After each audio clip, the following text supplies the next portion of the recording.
Hey there. So HubSpot have released a brand new addition to their mobile app in the form of a HubSpot Keyboard, which essentially brings a bunch of the HubSpot CRM functionality to various apps such as your email composer and things like that. So it means that you can, if you are managing sales, or if you're sending sales emails through your phone, then this is going to be a brilliant time saver for you. So I'm going to show you exactly how to get started with it. So you are going to need the HubSpot app in order to use the keyboard, and you can download that from the App Store or from the Play Store. But once you have that, head on over to your settings and we're going to search for HubSpot.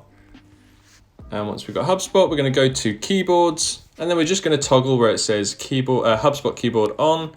We're going to allow full access, and we're going to click allow on this allow full access notification as well. So that's all you need to do to actually get the keyboard set up. It's ready to use now. So if I switch over to my Gmail, and I'll show you how to compose an email using the keyboard.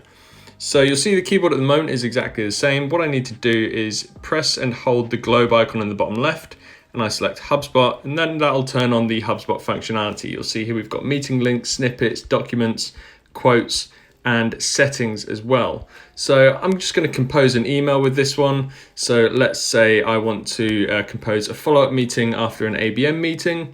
A follow-up email after an ABM meeting. I'm just going to use my ABM snippet here. And that's dropped all that text in. And I want to add in a meeting link here. And then all I need to do is just add in a subject line. So what I need to do now is just switch back to the regular keyboard, which I can do by tapping the globe icon again.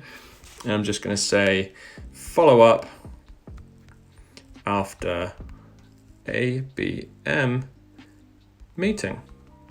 So that's how quick it is to compose an email using the HubSpot keyboard.